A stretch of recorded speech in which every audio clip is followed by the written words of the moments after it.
പഞ്ചായത്തുകളുടെ നിസ്സഹകരണം മൂലം ബ്ലോക്ക് ജില്ലാ പഞ്ചായത്ത് പദ്ധതികൾ പാടുന്നു. ജില്ലാ പഞ്ചായത്ത് നേരിട്ട് നടത്തിയിരുന്ന പദ്ധതികളായ പട്ടികജാതി സ്കോളർഷിപ്പ്, ക്ഷീരകർഷകരുടെ സബ്സിഡി, ഭിന്നശേഷിക്കാർക്ക് മുച്ചക്രം എന്നീ പദ്ധതികൾക്ക് നീക്കിവെച്ച ഫണ്ടാണ് നഷ്ടപ്പെട്ടത്.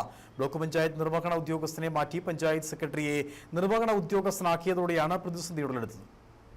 ജില്ലാ പഞ്ചായത്ത് കട്ടപ്പന ബ്ലോക്ക് പഞ്ചായത്തും ആവിഷ്കരിച്ച പദ്ധതികൾക്കാണ് തിരിച്ചടി നേരിട്ടിരിക്കുന്നത്. പഞ്ചായത്തുകളുടെ നിസ്സഹകരണമാണ് തിരിച്ചടി നേരിടാൻ കാരണം. പട്ടികജാതി വിദ്യാർത്ഥികളുടെ സ്കോളർഷിപ്പ് പദ്ധതിക്കായി കട്ടപ്പന ബ്ലോക്ക് പഞ്ചായത്ത് 5 ലക്ഷവും ജില്ലാ പഞ്ചായത്ത് 1 കോടി രൂപയുമാണ് നീക്കിവച്ചിരുന്നത്. ഒരു പഞ്ചായത്തും ഇതുവരെയും ഗുണഭോക്താക്കളെ കണ്ടെത്തി അപേക്ഷ നൽകിയിട്ടില്ല. ക്ഷീരകർഷകർക്ക് സബ്സിഡി നൽകാൻ 2 കോടി രൂപയാണ് നീക്കിവച്ചത്. ഇതുവരെ 15 ലക്ഷം രൂപ മാത്രമാണ് ചിലവഴിക്കാൻ കഴിഞ്ഞിട്ടുള്ളത്. ഭിന്നശേഷിക്കാർക്ക് മുച്ചക്രം പദ്ധതിക്കും ഒരപേക്ഷ ഇതുവരെയും ലഭിച്ചിട്ടില്ല.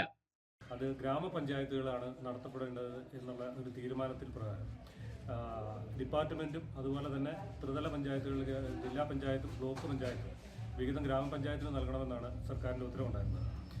ഇത് പ്രകാരം ഗ്രാമപഞ്ചായത്തിന് പൈസ നൽകുകയും ആ പൈസ നൽകേണ്ട പൈസ ഗ്രാമപഞ്ചായത്ത് സമയബന്ധിതമായിട്ട് അതിൻ്റെ ഗുണഭോക്താക്കളെ കണ്ടെത്താത്തതിൻ്റെ ഭാഗമായിട്ട് നമുക്ക് ഇതുവരെയും ആ പദ്ധതി പൂർത്തീകരിക്കാനോ പൈസയുടെ 10% പോലും നമുക്ക് വിനിയോഗിക്കാൻ കഴിയാത്തൊരവസ്ഥയിലേക്ക് കാര്യങ്ങൾ നീങ്ങിക്കൊണ്ടിരിക്കുകയാണ്. സർക്കാർ ബ്ലോക്ക് ജില്ലാ പഞ്ചായത്ത് നിർവഹണ ഉദ്യോഗസ്ഥരെ മാറ്റി പഞ്ചായത്ത് സെക്രട്ടറിയെ നിർവഹണ ഉദ്യോഗസ്ഥനാക്കിയിരുന്നു. സെക്രട്ടറി ഗുണഭോക്താക്കളെ കണ്ടെത്തി ജില്ലാ ബ്ലോക്ക് പഞ്ചായത്തുകളിൽ അപേക്ഷ സമർപ്പിക്കണം. അപേക്ഷ പ്രകാരം ഫണ്ട് പഞ്ചായത്തിന് കൈമാറും. എന്നാൽ പഞ്ചായത്ത് സെക്രട്ടറിമാർ പഞ്ചായത്ത് പദ്ധതി മാത്രമാണ് നടപ്പാക്കാൻ ശ്രമിക്കുന്നത്.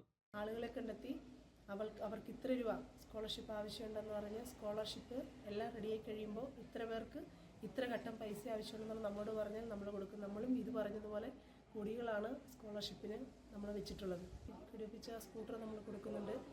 ഈ വർഷം നമ്മൾ വീൽചെയറൊക്കെ കൊടുക്കുന്നുണ്ട്. ഇതെല്ലാം ഗ്രാമപഞ്ചായത്ത് സമയബന്ധിതമായ ലിസ്റ്റ് തന്ന് അവരുടെ റിക്വസിഷൻ തന്നെങ്കിൽ മാത്രമേ നമുക്ക് മുമ്പോട്ട് കൊണ്ടുപോകാൻ കഴിയുള്ളൂ. പക്ഷേ നിർഭാഗ്യവശാൽ ജില്ലയിലെ പഞ്ചായത്തുകൾ ആ പഞ്ചായത്തിൻ്റെ പ്രവൃത്തി മാത്രം 100% കുറിച്ചാണ് പൂർണ്ണമായും അവർ ശ്രദ്ധിക്കുന്നത്. 2 കോടി രൂപ ഒരു വർഷം ക്ഷീരകർഷകർക്ക് സബ്സിഡി നമ്മൾ ജില്ലാ പഞ്ചായത്ത് നേരിട്ട് ചെയ്തുകൊണ്ടിരുന്നതാണ്.